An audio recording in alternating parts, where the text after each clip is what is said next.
అలానే మిస్ రావు. అమెరికా అధ్యక్షుడిగా ట్రంప్ బాధ్యతలు స్వీకరించిన తర్వాత ఆ దేశానికి ఉన్నటువంటి ప్రతిష్ట కానీ ఆ దేశానికి ఉన్నటువంటి గౌరవం కానీ మసకబారిపోతుంది అనేది సర్వత్రా వినిపిస్తుంది. ఇప్పటి వరకు అమెరికా అధ్యక్షుడికి ఎవరికీ లేనంత నెగటివ్ ట్రంప్కు వచ్చిందని చెప్పి రీసెంట్గా వెల్లడించినటువంటి సర్వే చెప్తోంది. ఇప్పుడు మరొక సర్వే వచ్చింది. ఏంటంటే 12 ఏళ్ల గరిష్టానికి అన్ఎంప్లాయ్మెంట్ రేటు ఉంది, నిరుద్యోగిత, ఉద్యోగాలు లేనటువంటి వాళ్ళు ఎక్కువగా ఉన్నారు అని. అంతకుముందు 4.2% ఉన్నటువంటి నిరుద్యోగం కాస్త ఇప్పుడు 6% అయిందని చెప్తున్నారు. యాక్చువల్గా ఎలన్ మస్క్ కానీ లేదా టెక్ దిగ్గజాలు చాలామంది చెప్తుంది ఏంటంటే రాబోయేటువంటి రోజుల్లో చేయడానికి పని కూడా ఉండదని చెప్తున్నారు. దానికి కారణం ఏంటంటే ఆర్టిఫిషియల్ ఇంటెలిజెన్స్ వచ్చింది. ప్రతి రంగంలో కూడా ఆర్టిఫిషియల్ ఇంటెలిజెన్స్ అనేది చాలా బలంగా చొచ్చుకుపోతుంది, ఫలితంగా ఉద్యోగాలు ఉండవు అని చెప్పి చెప్తూ ఉన్నారు. ఇప్పుడు యాక్చువల్గా అంతకుముందు ఈయన ట్రంప్ అధ్యక్షుడు అయిన తర్వాత 4.2% అన్ఎంప్లాయ్మెంట్ ఉండేది, నిరుద్యోగం వచ్చేసి అంత ఉండేది. ఇప్పుడు ఈ నిరుద్యోగం పర్సెంటేజ్ కాస్త 6% అయింది. 6% అయిందని చెప్పి తాజా సర్వే చెప్తుంది. అన్ఎంప్లాయ్మెంట్, నిరుద్యోగం. సో ఇక్కడ మన దేశంలో లాగా కాకుండా అక్కడ నిరుద్యోగ భృతి అనేది ఆటోమేటిక్గా ఇస్తూ ఉంటారు. అక్కడ ఉన్నటువంటి పౌరులకి ఈ పర్సెంటేజ్ పెరిగిపోతుంది, నిరుద్యోగులు పెరిగిపోతూ ఉన్నారు. అక్కడ ప్రభుత్వం మీద తిరగబడేటువంటి వాళ్ళ సంఖ్య కూడా పెరుగుతుంది. ఇప్పుడు తాజాగా జూన్ డేటా ప్రకారం ఇప్పుడు ఫ్రెష్గా వచ్చినటువంటి గ్రాడ్యుయేషన్ పూర్తి చేసుకున్నటువంటి వాళ్ళు దాదాపు 2,42,000 మంది నిరుద్యోగులు ఉన్నారంట. ఉద్యోగం లేనటువంటి వాళ్ళు నిరుద్యోగులు ఇంతమంది ఉన్నారండి. ఇప్పుడు జూన్ లేటెస్ట్ డేటా ప్రకారం ఫ్రెష్గా గ్రాడ్యుయేట్ అయినటువంటి వాళ్ళు. ఇప్పుడు మనకి యాక్చువల్గా విదేశాల నుంచి వెళ్ళి అమెరికాలో చదువుకుంటున్నటువంటి వాళ్ళకి అక్కడ ఓపీటీ ఉంటుంది. ఈ ఓపీటీలో 3 years టైం ఉంటుంది. ఈ 3 years లోపల జాబ్ సంపాదించుకోవాలి. ఓపీటీలో 3 years పాటు వాళ్ళు ప్రయత్నం చేసుకోవచ్చు. అక్కడ ఉంటూ 2 years పాటు చదువుకుంటారు, మరో 3 years పాటు వాళ్ళు ఓపీటీలో జాబ్ సంపాదించుకునే దానికి అవకాశం ఉంది. దాన్ని మార్చాలని చూస్తున్నాడు ట్రంప్, ఇంకా మార్చలేదు. అయితే ఇది ఉన్నప్పటికీ కూడా నిరుద్యోగుల సంఖ్య పెరిగిపోతుంది. 6% ఇప్పుడు ఉంది. ఈ మంత్లో గ్రాడ్యుయేషన్ పూర్తయి ఖాళీగా ఉన్నటువంటి వాళ్ళు 2,42,000 మంది ఉన్నారని చెప్పి చెప్తున్నారు. దీని అందరికీ కారణం ఏంటంటే అమెరికన్ ఫెడరల్ గవర్నమెంట్లో పనిచేసేటువంటి లక్షలాది మంది ఉద్యోగుల్ని ఎలన్ మస్క్ తీసేశారు. డోజ్ పెట్టి ఎలన్ మస్క్ అనేక మందిని తీసేశారు. ఎందుకు? ఎఫిషియన్సీ ఆఫ్ డిపార్ట్మెంట్ అని, వీళ్ళ వల్ల ప్రభుత్వానికి నష్టము, వీళ్ళు పనిచేయట్లేదు అనేటువంటి ఉద్దేశంతో దాదాపు కొన్ని లక్షల మందిని తొలగించారు. దాదాపు 4 లక్షల మందికి పైగా తొలగించాలని టార్గెట్ పెట్టుకుంటే 2 లక్షలకు పైగా ఉద్యోగులను తొలగించారని చెప్పి డేటా ఉంది. సరే, ఇప్పుడు అమెరికా అధ్యక్షుడికి అలాగే ఎలన్ మస్క్కి పట్టం లేదు, డోజ్కి రిజైన్ చేసి బయటకు వచ్చేసాడు. ఆయన బయటకు వచ్చిన తర్వాత ఆయన ఏంటి చెప్తుంది? ప్రైవేట్ కంపెనీలు అన్నిటికీ కూడా మొత్తం నిర్వహణ ఖర్చులు తగ్గించుకోవాలి, ఉద్యోగుల సంఖ్యను తగ్గించుకోవాలి, ఆర్టిఫిషియల్ ఇంటెలిజెన్స్ తోటి కంపెనీలని నడపాల్సిన పరిస్థితి ఏర్పడుతుంది.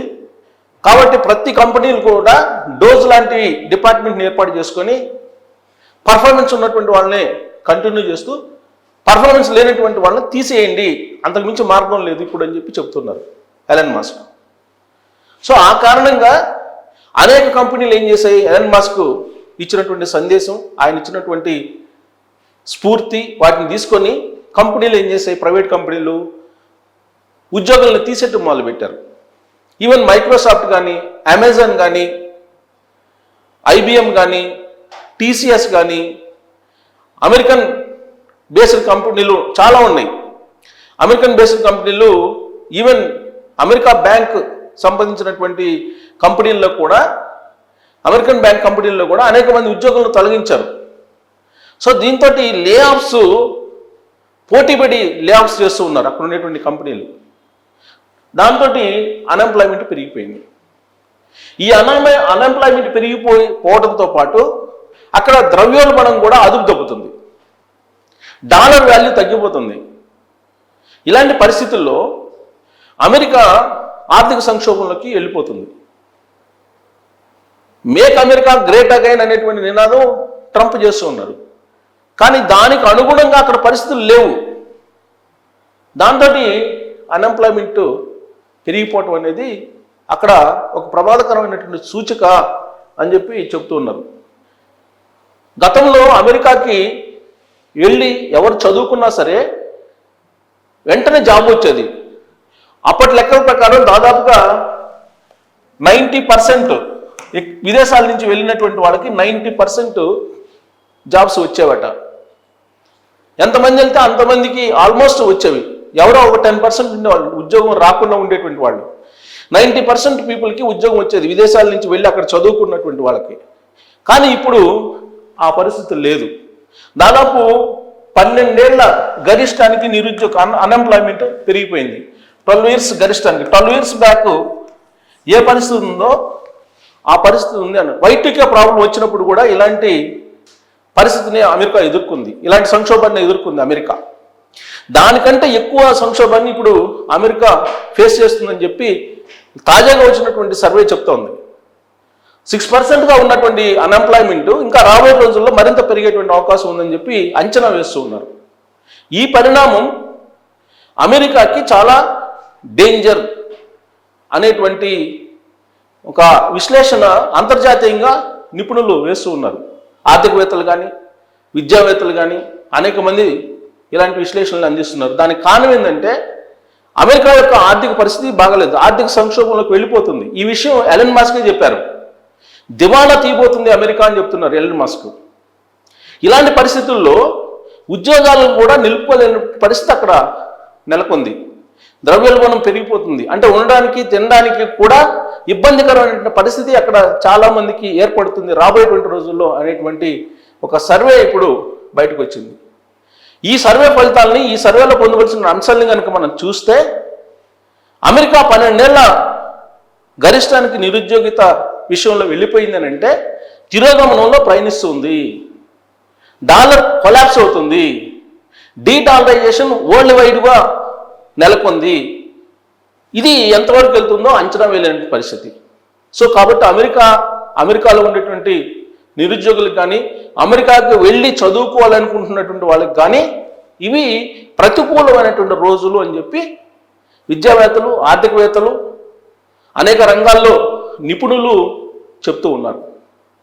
మరి నిరుద్యోగం పెరిగిందంటే జాబ్లెస్ కంట్రీగా అది ఉంటుంది. యాక్చువల్గా అక్కడ అమెరికాని ఏమంటారంటే ల్యాండ్ ఆఫ్ ఆపర్చునిటీ అంటారు.